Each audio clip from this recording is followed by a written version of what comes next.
Hey everyone, I'm Astrid, a single mom to the most amazing 10-year-old Tommy. He's autistic, and every day with him is an adventure. I wouldn't trade it for the world, but it's not easy, especially after a messy divorce.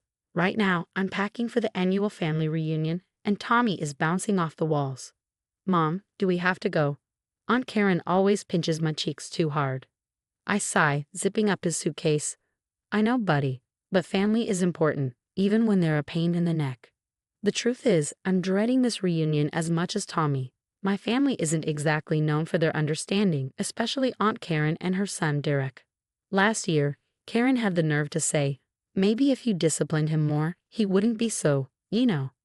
Yeah, I know, Karen. But as a special education teacher, I've dedicated my life to advocating for kids like Tommy. So when my own family acts like this, it stings even more. As we pull up to the reunion, I give Tommy a pep talk. Remember your coping strategies, okay? If it gets too loud or overwhelming, just give me the signal, and we'll take a break. He nods, clutching his favorite fidget toy. Can I bring my own snacks? What if they don't have anything I can eat? Already packed, kiddo. I've got your back. We step out of the car, and the fake smiles begin. Aunt Karen is the first to greet us, her voice dripping with that insincere sweetness. Oh, Astrid, and little Tommy, hadn't you grown? She reaches for Tommy's cheeks, and he flinches. I step between them, forcing a smile. Hey, Aunt Karen, remember, Tommy's not big on physical contact. She huffs. Well, I never. In my day, children respected their elders. I bite my tongue. It's not worth the fight. Then I spot Derek lounging by the grill, his phone in hand, mischief in his eyes. Hey, cuz, brought the, he says, using a slur that makes my blood boil. I take a deep breath. Derek, that word is not okay. Tommy is autistic, and he's brilliant. Derek rolls his eyes. Whatever, same thing, right? I'm about to give him a piece of my mind when Tommy tugs on my sleeve. Mom, can we go inside? It's too loud up here. I nod, shooting one last glare at Derek as we head in. As we walk inside, I overhear the whispers.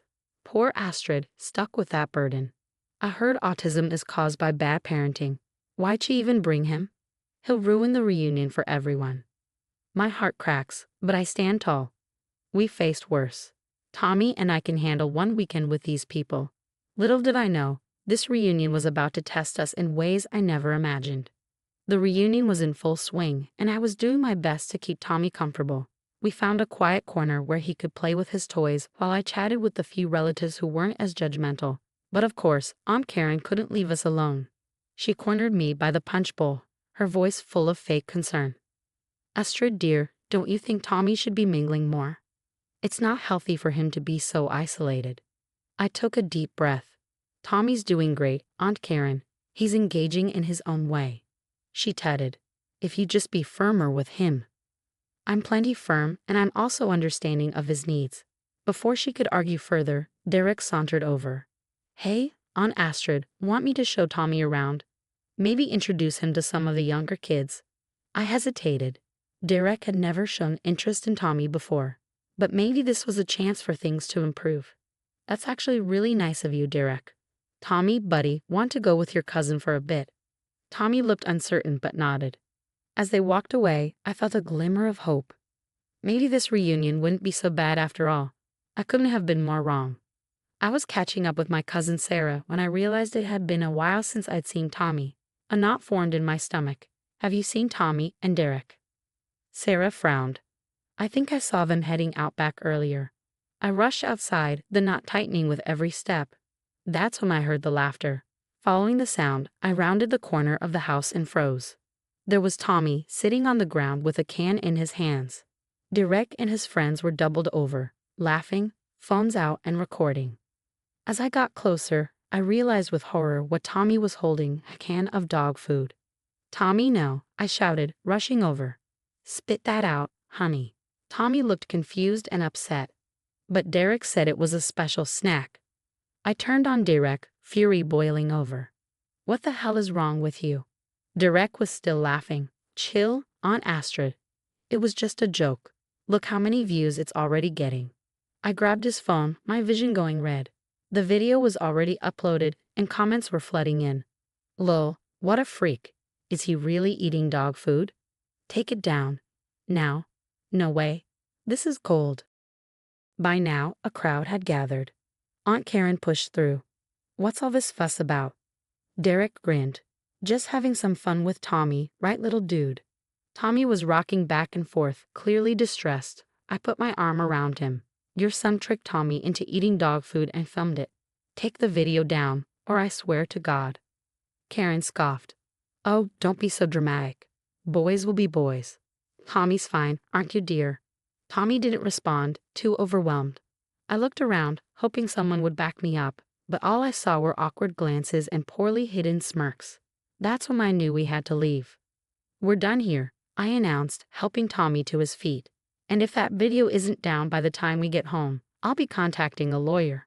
Derek rolled his eyes. Whatever. Can't take a joke. As we walked to the car, I heard the whisper start again as I buckled Tommy into his seat, my hands trembling with anger and hurt. She's overreacting, someone muttered.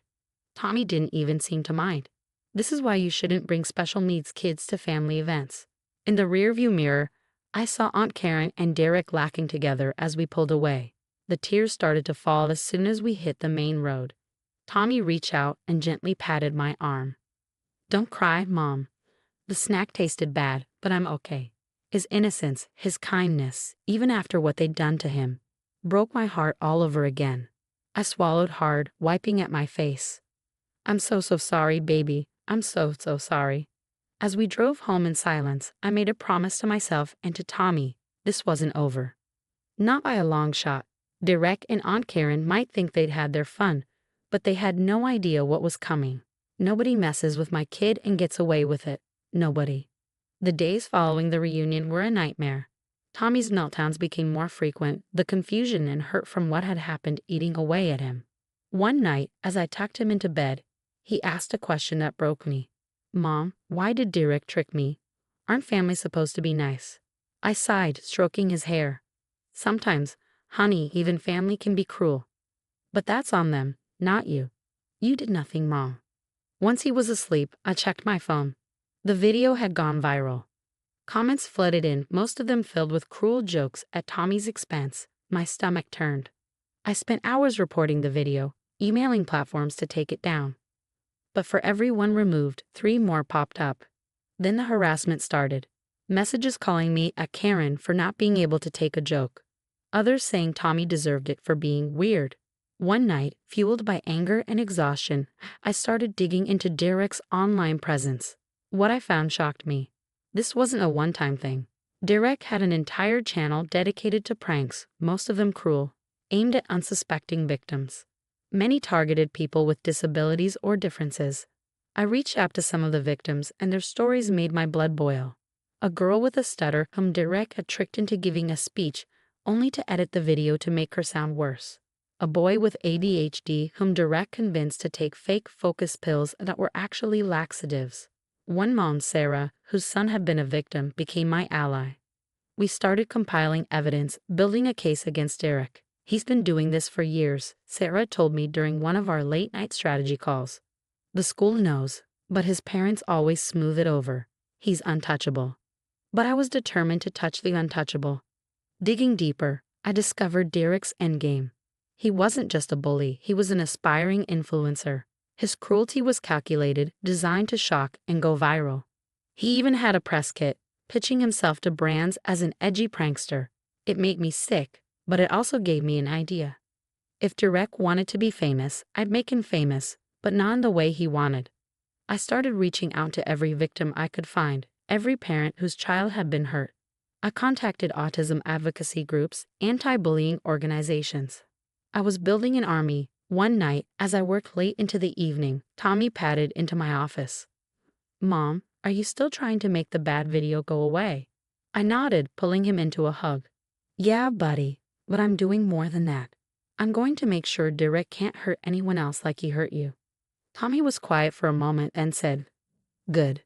I don't want any other kids to feel bad like I did.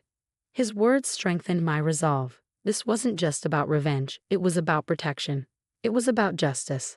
As Tommy went back to bed, I looked at my wall of evidence.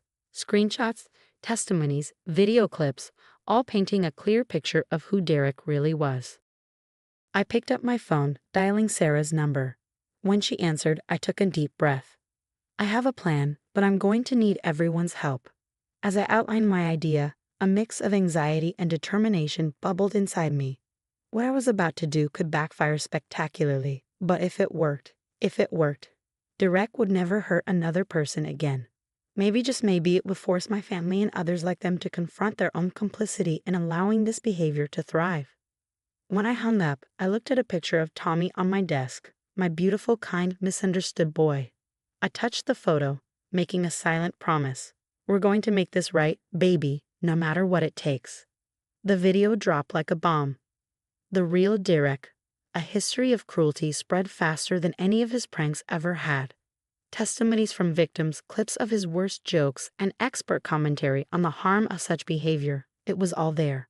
Within hours, Derek's follower count plummeted. Brands he'd been courting for sponsorships publicly distanced themselves. His dreams of internet fame were crumbling before his eyes. Then came the email from State University. In light of recent revelations, we are rescinding your acceptance. Aunt Karen, ever the enabler, went on a local news show to defend her misunderstood son. But in her attempt to paint Derek as the victim, she let slip. Of course I knew about the videos. Boys will be boys, and it was making him popular. The backlash was swift. Suddenly, it wasn't just about Derek anymore. The whole family was under scrutiny for allowing his behavior to continue unchecked. I used the momentum to launch Neurodiverse and Noticed, a campaign promoting understanding and protection for individuals like Tommy. The support was overwhelming. As for my family, most reached out with apologies, suddenly seeing the harm in their "it's just a joke" attitude. But it was too little, too late. Derek and Aunt Karen tried to apologize too, but I wasn't having it. You had years to do the right thing. You chose cruelty instead. We're done. Tommy and I found a new community, one that embraced him for who he was.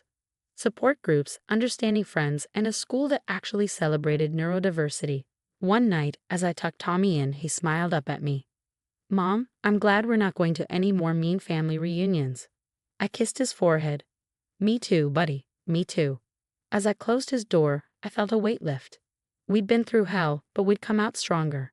And more importantly, we'd made a difference, not just for ourselves, but for countless others who had been silenced for too long. The fight wasn't over. But for the first time in a long time, I felt like we were winning. That's the end of Astrid and Tommy's story. Now I've got a question for you. Was Astrid right to completely cut off her family, even those who apologized? Or should she have given them a second chance to make amends and learn from their mistakes? This is a tough one. On one hand, forgiveness can be healing. On the other, some actions might be unforgivable, especially when they hurt our kids. What would you have done in Astrid's shoes?